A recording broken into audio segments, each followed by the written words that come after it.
Hello, my name is Tyler Davidson, and I'm Vice President and Chief Content Director for Meetings Today. And I'm excited to welcome you to this webinar. Our webinars cover a variety of topics, all of which are very important to the meetings industry, so we hope you'll join us for them all. We also offer a number of newsletters in addition to our monthly magazine, and be sure to check us out on the web at meetingstoday.com. Today's webinar is worth 1 clock hour of credit in the meeting or event design domain toward the CMP application through the Events Industry Council. To receive credit for attending this webinar, you must be present for the full hour. And upon completion of the webinar, you will be taken to a brief survey from CVent and then to the related Meetings Today Webinar Club page to obtain your credit. We do encourage you to ask questions during the presentation. You may submit your questions at any time by typing your question in the Q&A area at the bottom of the screen. And should you experience any technical difficulties, please send a message in or call 800-553-8878. Before we get started with today's content, I wanted to make sure everyone was aware of another great upcoming webinar this month. Join us for The Future of Meetings is Here on September 22nd. It is presented by futurists Dawn Finn and Scott Steinberg. We hope you can join us for that. And then also on our website, you will find a vault of information from past webinars, including this one, available for you to view at any time. Just visit meetingstoday.com/webinars to learn more about these events, or look under the webinars navigation tab on our website and then click on demand webinars in the drop-down menu and watch now. Now I would like to introduce today's speakers. So joining us today for this panel discussion are Nathan Chin. Nathan joined CVent over 8 years ago as part of the client services team, where he focused on supporting complex event setups and e-commerce before transitioning to product management, where he now runs the payment and self-service products. He is one of the co-founders of CVent's LGBTQ+ employee resource group, and is active in company-wide diversity, equity, and inclusion efforts. Outside of work, his passions include travel, Asian barbecue, and spending time with his dog, Koji. Next up, we have Jill Dasher. Jill is the managing director at Corsica Partners, a boutique executive search and integrated talent management firm dedicated to providing comprehensive talent acquisition services. Clients that work with Jill value her natural attitude and aptitude to develop a clear and concise search strategy with a high standard of excellence that always delivers a quality outcome for both clients and exceptional candidates. Her personal leadership experience and process discipline fosters a relationship of shared accountability with clients, resulting in a trusted advisory relationship that Jill leverages to dynamically represent her client's mission, culture, and brand differentiators effectively. Prior to entering the executive search industry, Dasher spent 15 years in leadership roles with a leading global event management firm and was recognized as an industry visionary leader. She has also led a successful multi-site business as co-owner and operator. Her practical experience recruiting and building high-performance, diverse teams, along with her functional expertise in sales, operations, competitive market analysis, and best-in-class client services, informs Jill's approach to deliver unique and unquestionable value for companies seeking to build, scale, diversify, or upgrade their talent. Next, we have Philip Sames. Philip's goal of doing well by doing good is a cornerstone in his life, and he shares his story to inspire others to do the same. As an accomplished hospitality professional and gay veteran, he brings more than 30 years of proven sales, solutions, and leadership to whatever he pursues. He creates experiences for his clients so that they can be successful in work or in life. Phil has served in numerous roles during the course of his career, including Director of Sales and Marketing, Regional Director, Vice President of Sales, and Managing Director. Organizations he has served have ranged from global hotel brands such as the Ritz-Carlton and Hyatt Regency to technology companies, including Nolan Group and Synexus. He also has experience in designing and managing global partnerships. Phil's passion for serving others resulted in recognition at the Stevie Awards with a Gold Stevie for outstanding customer service as well as sales. He was directly responsible for Nolan Group's exponential revenue growth of 450%, with more than 3,000 accounts and 24,000 users worldwide. He was recognized in 2020 with IAEE Washington, D.C. chapter's Chairperson's Award for his exceptional service to the association. And then finally, we have Michelle Hobby. Michelle is a program manager, events and meetings at National Industries for the Blind, a national nonprofit organization located in Alexandria, Virginia. Michelle is an industry leader for over 15 years in every aspect of meeting and event planning. Her history of building programs that are truly inclusive and accommodating is evident by a 30% growth in attendance at NIV's national conferences over the past 5 years. Michelle has worked tirelessly to move beyond the standard ADA requirements for her clients to ensure that every detail is covered, including the venue, technology, food and beverage labeling for the visually impaired, as well as public safety and security. During the pandemic, Michelle had to pivot to virtual and hybrid events. However, her audience had specific requirements that were needed for attendee accommodation and accessibility. In addition to Michelle's meeting and event planning role, she also manages National Industries for the Blind's 10,000 square foot event center, which hosts outside groups for all types of events and meetings. Michelle has been married for over 20 years and is a partner with her husband in Capital Construction and Engineering LLC. So welcome everybody, and thank you for joining us. We're now going to jump right into our panel discussion. So attendees, please feel free to start typing your question in now for the panelists to answer later. So let's start off with the first question. How can event planners start bringing diversity, equity, and inclusion into their event programs? My journey has been interesting. I primarily started on the technology side, and actually, as of Monday, have just formally transitioned to a new role in HR, where I'm starting to run our diversity and inclusion efforts company-wide. Previously, it was a bit of a volunteer effort for me, but I like to use my own case as a great example of how we can start. Look with the resources you have. Your employee resource groups, or the folks within your organization, are an excellent way to begin getting additional input. By opening it up to folks beyond just the planning team, you can get a lot of different viewpoints, folks that might have different needs or different awareness. We have a lot of great champions for various causes kind of scattered throughout the company, often in departments that would have nothing to do with it.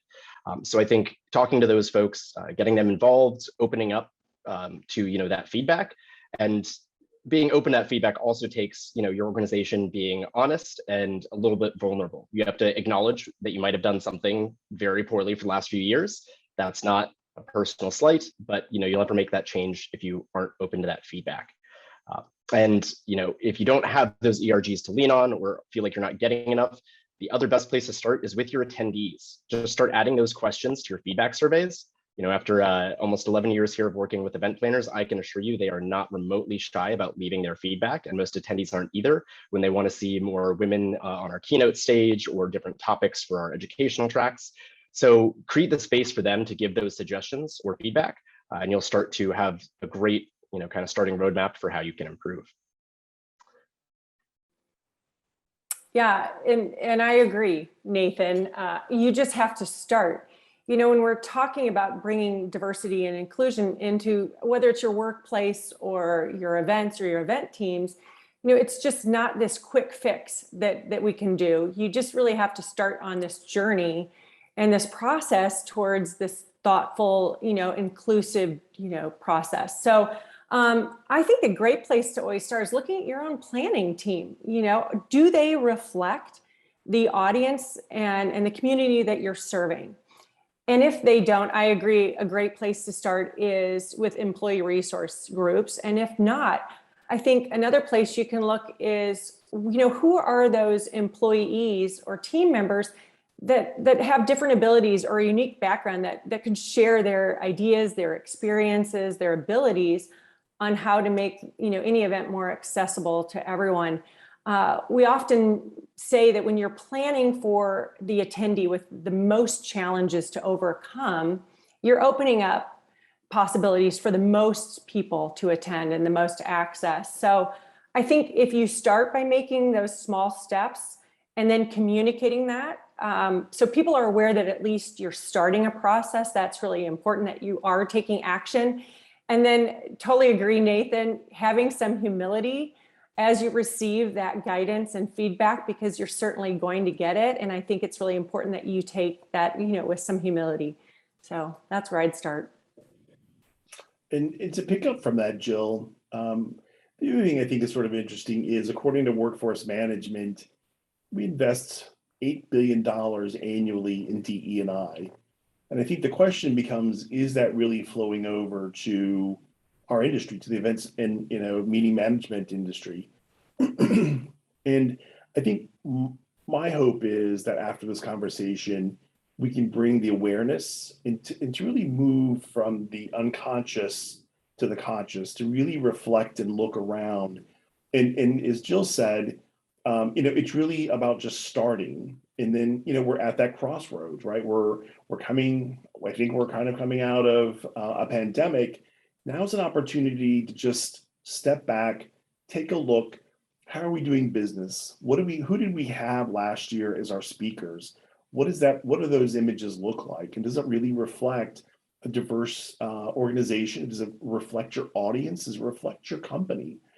And I think that's so important, because it's not just about doing the right thing. It's about having a sense of belonging. And I think that's where you look at both an organization, right? Internally, it allows your associates, your employees to feel like, oh gosh, this meeting is about me. This is about me coming together and contributing and moving forward. I think from a leadership perspective, planners in our industry, they're really the hub at the end of the day, right? They touch every aspect of an organization. So whether it's human resources, C-suite, your employee resources group, that reflects everything in your organization. And looking at your imagery, looking at your content, are we going through that process? So I think that, to what Nathan said, start somewhere and just continue to reflect and you'll move forward. Michelle, I don't know if I took too much time, but what do you think? I think you're still muted, Michelle. Advantage of, I'm sorry. Everyone has given great points, but I'm going to give it to you from a meeting planner's point of view. And I think that if you take a look at your speaker and panelists, make sure it includes everyone. Make the DEI a part of your general session. That is the best way to get it started. Ask questions from your audiences. Put it in a breakout session. And when you're planning the event, try to have people that is not your normal group that's doing your planning. Look outside of your planning group and see if you can find something that's different from what you've done in the past. And I think that would be a part of including and having DEI as part of your event. Great. Thanks for that, Michelle. Much appreciated. And this one goes out to Jill. What are a few resources available to planners when bringing DEI into the event planning process? So great question. I know when I was challenged by a client many years ago to bring some diversity, into my planning teams, it was just that Google search is where I had to start. I didn't really have the resources needed. And since then developed a few key resources that I think are worth sharing. And I really agree with what Michelle just said. When you look at your partnerships, your suppliers, your vendors, your speakers, you can pretty clearly see if they support your DE&I efforts. So if they do not, I always suggest starting out by looking for Black-owned, LGBTQIA-owned, women-owned businesses or venues. And then really ensure that they share those same goals towards inclusivity. And then also asking those partners and speakers to collaborate with you, is a great way to bring more resources into your communities. One thing you can search for is an MBE, which is a minority business enterprise, or a WBE, which is a women business enterprise. So to earn this certification, you have to be 51% owned, operated, capitalized, or controlled by a woman or a BIPOC. So I think that's a great place to start. And then finally, taking time to learn. I know for me, I found, great information in the inclusive language guidelines by GBH. And I think if you want to educate yourself, your teams, your leadership on how to choose words and language that reinforces respect for all human beings, that is also something, worthwhile to look at. Thank you. What would you recommend if your leadership is reluctant and doesn't want to, quote unquote, walk the walk? So you find someone on your leadership team that has been affected by diversity and inclusion. What better way to get a person from your leadership team to buy in than someone who's experienced it themselves? Second, you can do surveys with employees and get feedback to the upper management, allowing them to see how well their company rates in the area of DEI. And finally, if they're not doing or they're not walking the walk, you can hold them accountable, like call them out and let them know what they're doing wrong. And, just bring it to their attention, because sometimes people are not aware of what they're doing and how they're doing. And I think that most companies like to feel like they're doing all they can for their employees. Yeah, I agree with you, Michelle. And I think also there are a couple of other things. One is, so maybe you don't have access to C-suite. First, I just want to apologize for anyone out there that's having to sort of work through this process, because that's very unfortunate in today's day and age that you're facing challenges from your C-suite or your leadership team. But, there's also internal advocates, right? So if you don't have an employee resource group, is there someone else, maybe a manager or a director or something that you could reach out to and work with them and help you advocate? The other thing is turn it into a business model. Most C-suite folks are, incentivized. So hit them where the pocketbook is and say, hey, look, by us moving forward, becoming more inclusive, it makes it easier for us, number one, to recruit, number two, to retain. And our business, who is our customer at the end of the day? You look at hotels, right? When you check into the front desk, it's pretty reflective of a diverse group of individuals. More on that topic later as you kind of go up to the management level. But I think there are definitely opportunities for you to go in and present it. If you can't get that internal advocacy from a colleague, definitely make it a business presentation. And at some point, you're gonna have a breakthrough moment. So, Yeah, I agree with all of that, Phil. I always think the saying goes, lead by example. I think if you show an interest and respect for people of differences, that's a great place to start. Consider starting an ERG if there isn't one, an employee resource group if there isn't one already, asking HR to support these groups. And I think you can also, in the meeting planning space, really designate a key lead for DE&I for those efforts, and then advocate for those initiatives with your senior management to get their involvement. I think everyone has that responsibility to jump on board. When you realize, as both Phil and Michelle said, DE&I touches everything you do as an organization, and sooner or later your leadership needs to embrace it and communicate the fact that it's a priority. Otherwise, what happens is it becomes like a token program or like a one-off event, and not consistent messaging that's through this thoughtful lens. So I think it's really important that it starts with me, and you can start by leading it and asking them to join that conversation. Thank you. Michelle, would you share a little bit about your personal journey as an African-American woman in the industry? Most of us know that women of color are not only significantly underrepresented in the workforce, but as a meeting planner, we represent a very small percentage. Out of over 9,000, around 9,000 or more meeting planners employed today, we're only about 8.6 of them are African American. So of course, me being African American, I have to work harder to get where I am. This has not come without a lot of doubt about my expertise or questioning what I'm doing or just disagreeing with me because they can do it. I've always been able to overcome the hurdles that has been placed in front of me. And I feel that my consistency within, my increasing attendance and doing a great job with each event and having the ability to present and talk with others has allowed me to become a very successful meeting planner. And when Phil first had me to do this, he was like, I think that you would be inspiring to others. And it has really come true that other people are reaching out to me now, just being on this panel. Thanks. Do you have any tips for avoiding the pitfalls of outdated thinking or other common missteps? Yeah.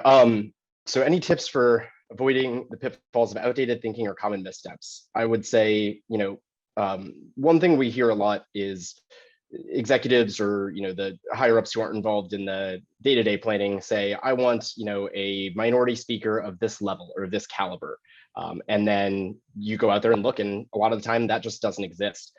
So just being willing to commit and to give people a chance, because you never really know what they're capable of. So you might not have someone of the exact level that they want. There might be someone a few steps below or an internal speaker who hasn't spoken before. Give them a chance, help them practice, help skill them up. You'll be amazed at what employees can do. I started public speaking seriously probably about 5 years ago when my boss walked up to me in a conference room and said, hey, you're going to do the main stage at our conference. It's about 4,000 people. I'll help you get ready for it. You'll be fine. I panicked for weeks, but ultimately it worked out very well. Got a lot of confidence, but it was something that I really appreciated and then took to carry forward and definitely nominated for the future years additional speakers. Hey, I know I did last year. This person would be great and we need more women on stage. This person would be great and we need more minorities on stage. So I think, just taking a chance and taking a step. It doesn't have to be perfect, definitely aim for as much as you can. But just making progress is always something that should be embraced, and it doesn't necessarily have to be perfectly laid out or meet all the specifications. Be okay embracing that it might not be exact, and people tend to resonate with that a lot better. The one other thing I would say, and I've experienced this a little bit internally when it came to things like last year we reviewed our inclusive language and language guidelines throughout all of our applications and documentation. Is sometimes the folks who are doing this work or keep getting called on can feel a little like tokenism or can just straight up be tired. So you don't necessarily have to always be a member of a group to advocate for them. If you think we're not treating a group properly or maybe ignoring something or could do better, you can speak up. And sometimes people prefer that because they're tired of constantly being asked, every time there's an issue related to their culture or ethnicity. So being a good ally and being willing to push for others is also a great way to advance things forward. You don't need a perfect rainbow coalition coming together for every event. Obviously, would love to see that more often than not, but you can still do a lot yourself as an advocate or as an ally, even if we don't have a seat at the table for every single person, whether that's for staffing or other reasons. But I'll turn over to Michelle, who I know has some equally excellent ideas. So Nathan, to feed off of what you've said, you first must understand your personality as well as other people's personalities, because that can actually help to bring in different sorts of people or different type of people and giving other people a chance. Just like Nathan said, people often hire people that look like them or went to the same college or everyone or had a family member that is just like an uncle, but you should try to kind of think outside of your comfort zone. Try to get people that you would normally work with and see how it works, because giving people opportunities can actually uplift them. I think that the assortment of not one size fit all is a good analogy to use. Leaders should be able to take that analogy and have an assortment of people that fuse strategies from growth, innovation, and opportunities for people to maximize their potential. You never know what a person's full potential is unless you give them a chance. Okay, Nathan, is event technology really thinking about everyone? What are some of the challenges with technology these days? Yeah, so this is actually the first webinar where my title has been different, so it might seem a little odd for me to be speaking about this, but for the last 10 years, up until the start of this week, I've actually been a product manager here at Cvent, so helping to design our software features, collect customer feedback. And so in that product management role, you deal with a lot of things aside from just the requests from customers. You have to deal with compliance and everything else. And as much as I'd like to say that we have made progress, and we have kind of as a technology industry overall, I think generally, most companies are still kind of looking to just check the box, or at the least avoid a, Domino's situation where they had a heavy court case about their accessibility, and had to make a lot of heavy updates to their website and things like that. Technology, like anything else, has its inherent blind spots. The demographic breakdown of tech is very interesting. More racial diversity, though still underserving certain communities like Black, Latino, Native American, and then women being more underrepresented, but much higher Asian and other representation. So there's different biases built into that and built in with the people that are working on your products or your software. I think it's really important to remember when you're trying to create technology that is for everyone, what I talked about earlier, that environment of trust and openness is really something that has to be there. And when it is, you'll see actually people stepping up in ways that you wouldn't expect. Some of the best ideas I've ever heard have come from developers who, used a lot of empathy and said, hey, you told me to build it this way, but as I was going through this, I thought if I was this person having to do this, it might be better, easier, or we might be ignoring this group, and thus I did it another way. Every single time someone has brought that to me, that has been the better decision, the better design, the better answer. So making sure that people know what your mission is, things like empathy-driven development are excellent. Definitely would push that as much as possible. And then even from a tactical perspective, when it comes to technology, if you're sourcing it, get a wide range of people involved with the assessment. Don't have just one person being the evaluator of that technology. Try to get a variety of people, different age. Age often gets ignored in technology. We love the latest and greatest sexy interfaces, but drag and drop or things that require fine dexterity might not be for everyone. And that might not even be an age-based thing. Things like that are great. And then you can also do things like build it into your product requirements that, everything has to be accessible. We have a standard kind of gate posts during our user experience design reviews where they do a full accessibility review of anything before it gets handed off to developers, and then another check after it's done. Because it really is one of those things where if you account for it up front and build it in, it's no extra effort. But if you wait till the very end, it's a whole bunch of extra effort to go back through and potentially, revamp a lot of things that are already finished. Thanks, Nathan. Here's another one. What are some strategies you can use to ensure an engaging and inclusive environment at your events? I guess I could start off. I think it really begins, as I started off, is really first of all being cognizant and conscious, and from there, engagement. Really, at the end of the day, it's about engagement. It's engagement throughout the organization. And so many times we're so focused on gender or race, and there's really a broad spectrum there, right, of individuals, people maybe with disabilities that you may not be cognizant or aware of, right? So maybe someone who's autistic. So I think not judging a book by its cover, and that's why the engagement piece is so important to go through and really create a roadmap. And so it's engagement, create your roadmap, and then take a look at, as part of that roadmap, really stop. And again, as I opened with, take a look at what you've been doing. How does that reflect with that engagement and that conversation that you've had internally? And then begin to move forward with and adjust and move forward with your plan. I think that those are really sort of the key elements to the engagement and having successful events. And I'll talk a little bit about them in the marketing perspective, but and that isn't just the registration process, right? It's really when you're doing your hotel tours and your site inspections, your RFPs.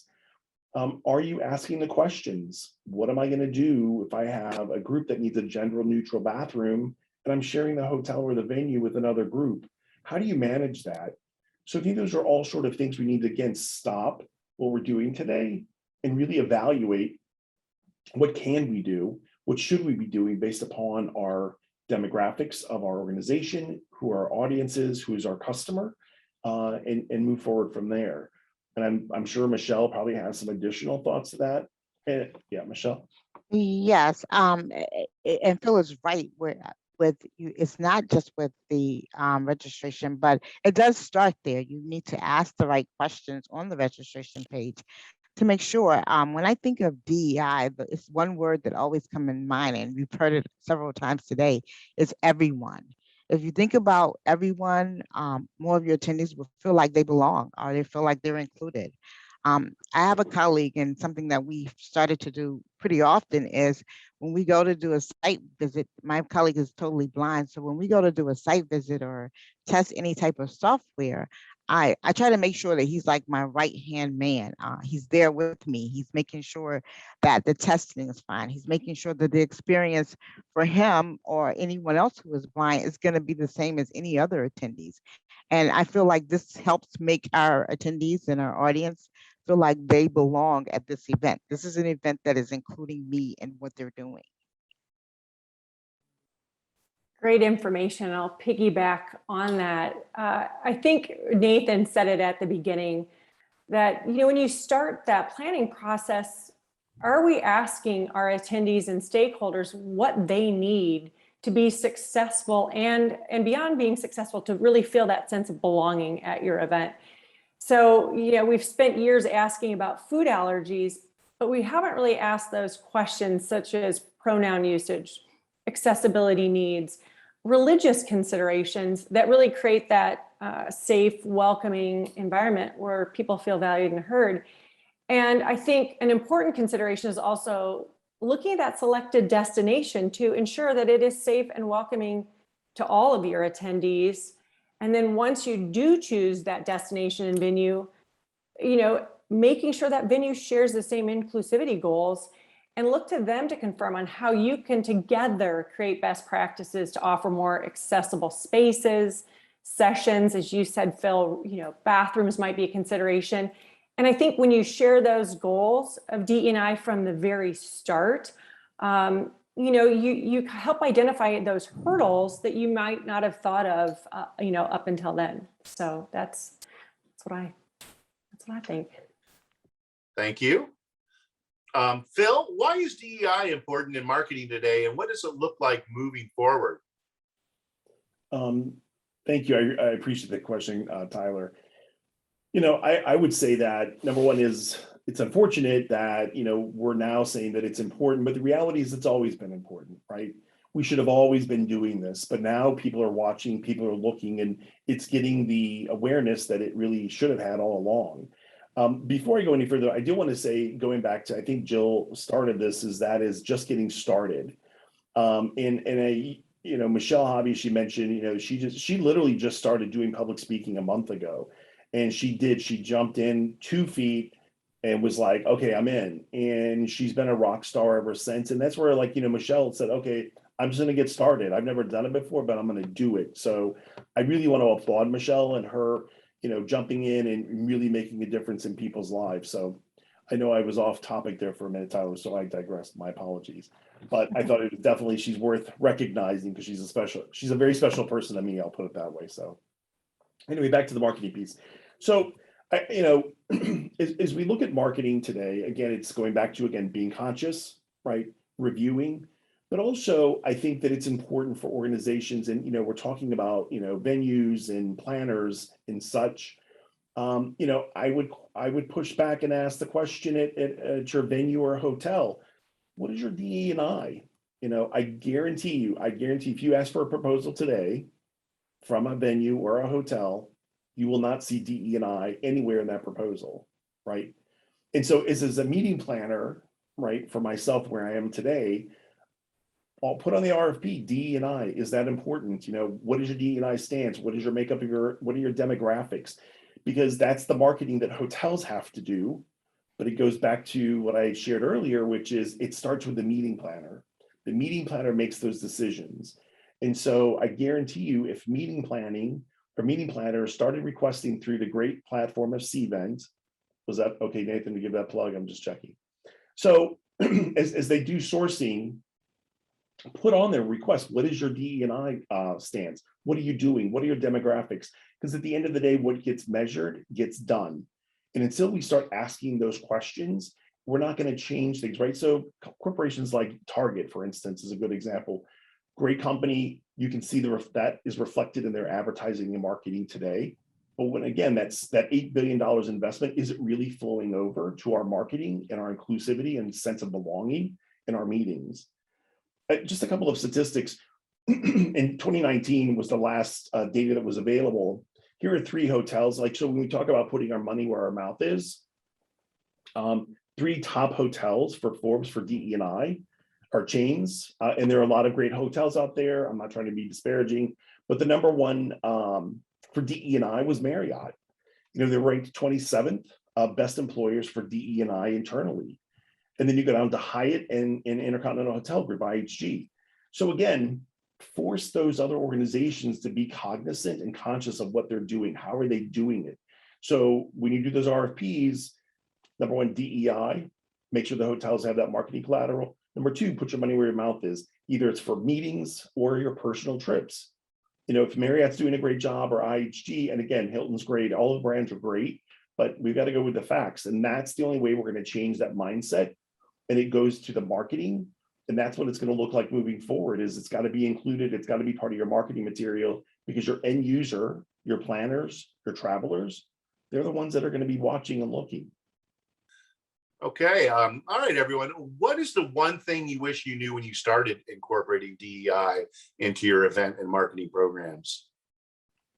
So I'll kick us off. I think the one thing that I wish I had known, and it's a bit of a vague concept, but just how willing people are to participate if you open it up and create the space for them to be involved.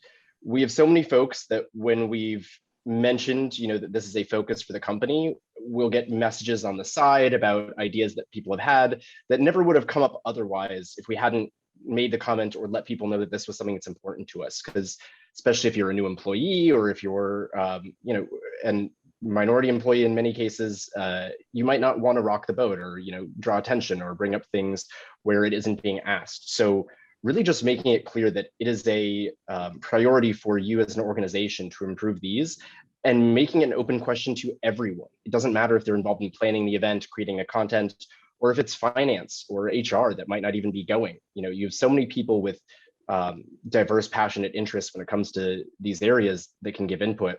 And I think, you know, a point Phil said that I love as well is, you know, not judging a book by its cover. There are so many folks who might have a disability that's not visible, or might have, you know, family or friends that are very close that are living some of these minority experiences where they can give input, but you wouldn't assume to. So if, you know, you wouldn't think to go ask them, so you need to create that space where they can give you that feedback, participate, and, you know, help to build things stronger together. I love that. That was great, Nathan. And I love this. This is a great question. Like, when I look back over the expanse, and I can say expanse because it's been a long time, with my you know, career in events first, and really hotels and meetings and events, and now in executive search, I think I have seen that even those small steps can, you know, usher in bigger changes. And for me, it really started with adding diverse team members and seeking out diverse candidates now, and then asking clients and partners, you know, where they see that we can improve.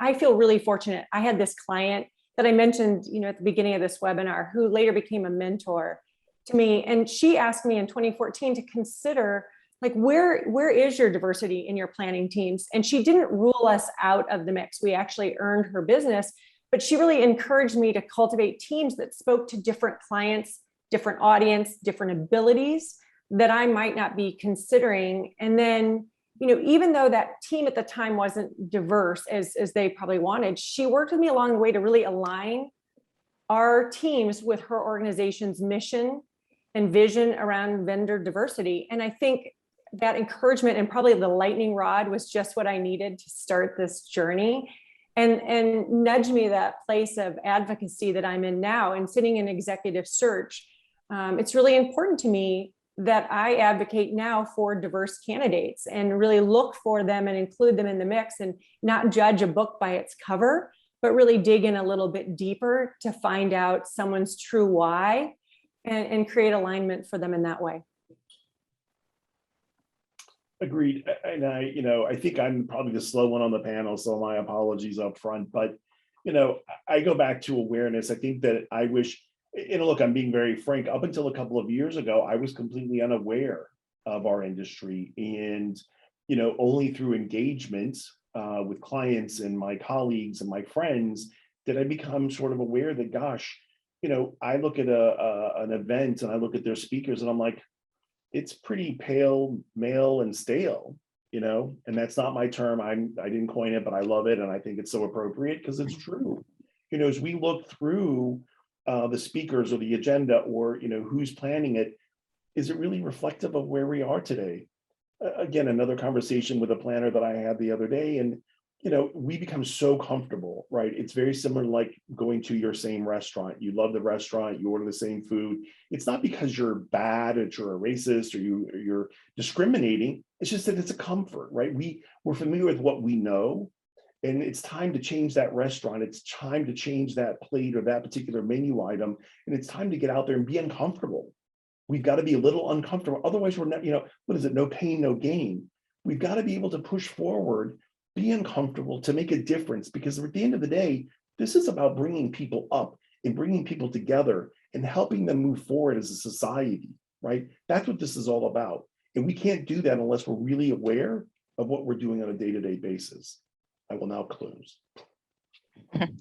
And to feed off of you, Phil, where you felt like you weren't aware, I was aware, but always was behind the scene and never really, said anything or did anything. And I think it goes back to just start.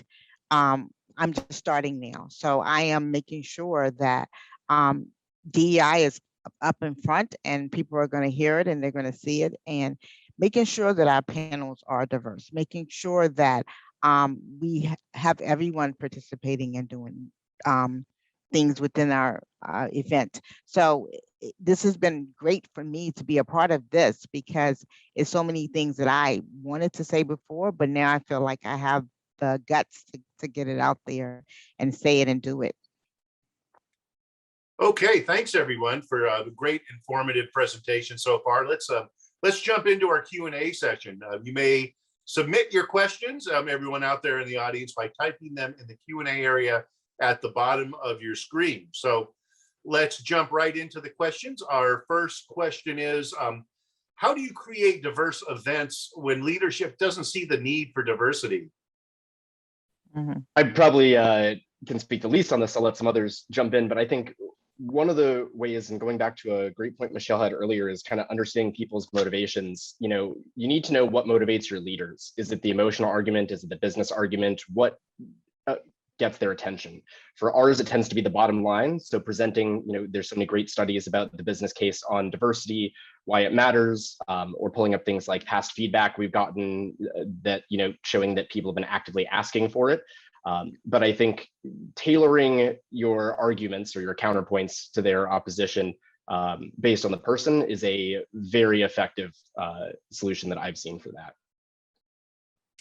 All right, thanks. Next question. Are there any resources to help find diverse vendors or suppliers? Jill, I think you've got a good list. Yeah, I think, and I touched on that, and I'm happy to post them if that helps as well. I think it's really looking at those MBE and WBE designations to make sure that it is, owned by a woman or a minority. I think that's a great place. I think the inclusive language guidelines by the GBH, such a powerful, piece of information, because it really addresses many different things.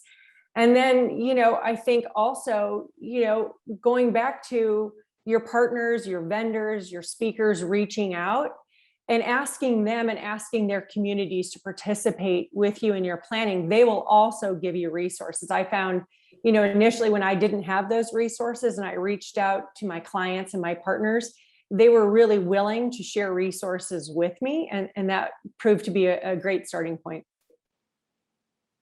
And I would just add, depending on your organization and what you're looking at, a lot of times your customers, partner with your customers and say, hey, I'll give you an example. Michelle Hobby at NIB, we're hiring, and guess where I'm reaching out to hire from? NIB. What better way to partner and bring diversity to an organization than to work with a partner and a client? So I think there are a lot of resources out there that, either are seen or unseen, but reach out to your partners, reach out to your local CVBs, your chambers. There is so much information and availability in your local area that it can really make a difference in your organization. Thanks for that. Moving on, here's one. How can I plan an event marketed for a certain community, say queer pride, people experiencing homelessness and others, if no one on my team is part of that community? I would say that you could reach out to the organizations. We have the Carpenter Shelter that is located in Virginia, and that they have homeless people that are there. So that they probably put on programs and events all the time.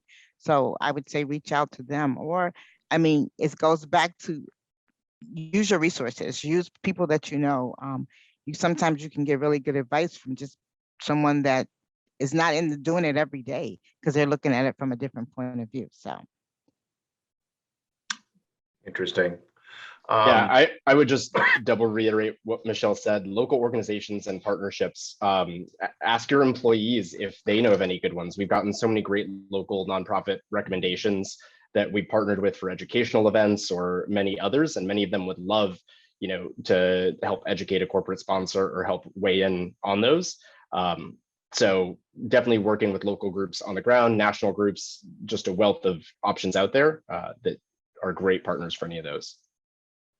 Thank you. Here's one specifically for those with disabilities. Is it better to ask what types of assistance is required and accommodate that when needed? Or should you tailor all events to be inclusive, keeping in mind that it can cost more to accommodate? Our general rule is we have it available whether we have attendees that need it or not, because you never know who's going to come, or you could have a guest that hasn't registered, and you just want to make sure that you're equipped and have everything that you need prior to the event. Thank you. Here's another question. How do you recommend asking registrants about accommodations they'll need to participate fully in the program? Sure, that would be a part of your registration questions. You can ask on there, are there any special accommodations, or, whatever question there is, there's plenty of questions out there that allow them to check off the box. And if you want to leave it open, have an open-end question to say, do you have any special needs? And I would just add that one of the things that we do is, can we contact you directly? Because a lot of times, again, it's going that extra mile to make sure that we've accommodated someone and we've really thought through everything. And the best way to do that a lot of times is just have the conversation with them. So we add a box that'll say, hey, can we reach out to you directly with any further questions? So it's really engagement and having a genuine conversation. And I will add on to that. I think it's really important to do it at the beginning of the registration process. And again, having it open-ended so that you have time to prepare and plan for that accommodation. Often we take time to think of things that, are in our registration questions that, of course, the food allergies, things like that, but we don't really ask, what do you need to be successful? So if we ask it at the beginning, then we have the time to actually plan and implement for it before you're on site. Yeah, just want to reiterate how important that is upfront. That's not a pre-event survey question, because half the people don't ever fill those out if you send it after registration. That's just checking a box. It's not really trying to actually build it into your program. So definitely just doubling down on everything the other panelists said. Thanks a bunch. One more question here. What are your thoughts on agencies or leadership that professional degrees weigh more than individual experiences? And I love to touch on this because, this is something that we see every day in the search industry. And I will say the tides are changing, right? It always had to be, you had to have a professional degree. And I think what we're seeing in the marketplace now, and the competitiveness of the marketplace, is that, experience is paramount.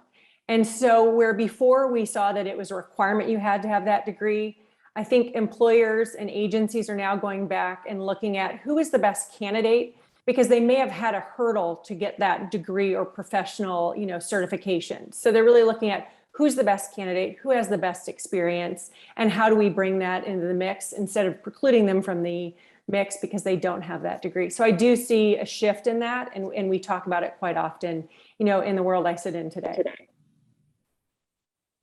Yeah, I would just reiterate how important that is as well. My personal career, my undergraduate degree is in creative writing. I joined our client services team, which I had no qualifications or background for. And then after a year, they let me move into technology as a product manager, where I had no technical background or skills, but had demonstrated some aptitude internally. And now I'm getting to run our global DEIB program because of all the volunteer and kind of side work with ERGs and other company initiatives. So people can absolutely do it if you give them the chance. Give them an opportunity to prove themselves, because that was, the answer I had ready for during my interviews for this current role is no background. Well, you already let me do it once and it turned out pretty well. So clearly that shouldn't be something we hold on to too much. Find those examples in your company. We have a few others at Cvent for internal transfers who have jumped from wholly different positions with no background, and play those up as success stories. Take a chance on your people, because you'll get such a return, and probably for a lot less cost than another degree.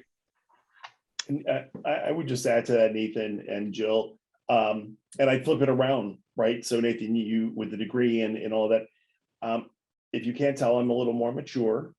And so there's that whole scenario, right, where we have open positions and we're concerned, we really want to hire someone that's maybe been a little more seasoned? And I think that we really need to take a look. And again, we tend to look at, someone out of college and we're going to train them and how long they're going to stay with us. You're getting a lot of experience that's being brought to the table. And I think we too often dismiss more seasoned, experienced professionals because maybe they're too old. And again, I think we have to take and don't judge a book by its cover. Look at what did they accomplish and why do they want the position, whatever that case may be. But I think we've got to, again, be cognizant, be conscious of what we're doing on a daily basis. All right, let's get to this one. Are there any resources to help with expenses for accommodation for small or nonprofit events? I mean, I could start. I mean, I think if you're doing small nonprofit programs, I'll be honest, look at some third parties. A lot of their services are complementary. So there may be an opportunity for you to partner with them because they have more buying power that can help reduce your costs or have no cost at all. I mean, I think that's just one simple, resource available. And again, I'm not trying to do a plug for Cvent, even though they are the sponsor, but they have a lot of resources at Cvent that you can use with all of their partners. So I think there are a lot of opportunities out there to help with expenses and reducing your costs at nonprofit organizations. And I will add to that, when I was on the third party agency side for event management, I know we had specific accommodations for nonprofit, or smaller clients that had hurdles. So we had certain pricing accommodations or things we could do if you had a nonprofit designation or had a hardship in terms of, financially accommodating, some of these things towards D&I. So I think it's always important to ask any partner you're working with if they have those, accommodations or pricing breaks. Okay, thanks. And we do have time for one more question here. Let's end it maybe on a high note. Being an advocate can be emotionally exhausting. What are some of the best ways that you or anyone on the panel here celebrate the big and the small wins? Taking a break, I would say, taking a rest. Don't ever be afraid to say, you know what, I just can't handle this right now, or trying to bring someone else in, because it should never fall only on the shoulders of one person to do any of this. But everyone has different kind of levels of emotional resilience and capacity. So know yourself and just know that you're not going to do any good for anyone else if you're burned out. And also having executive sponsors that can do those celebrations and cheers and make it so it's not you talking yourself up, but someone else cheering those efforts of the organization, I think makes a huge difference in people's energy and feeling of that their work is important and being valued. Okay, thanks everybody. We're getting near the end of our program today. So and following today's webinar, you will be redirected to a short survey submitted by Cvent. And upon completion of the survey, you will be redirected to today's webinar club page. Each webinar has its own unique webinar club page where you can download today's presentation, view the webinar on demand, obtain today's CMP credit certificate, and more. The speakers have provided some additional information on the topic, which is also on the Webinar Club page. So you can enjoy that there. Thanks again to all our speakers today, and especially to all of you for joining us for this webinar. Have a great day, and we hope to see you again soon.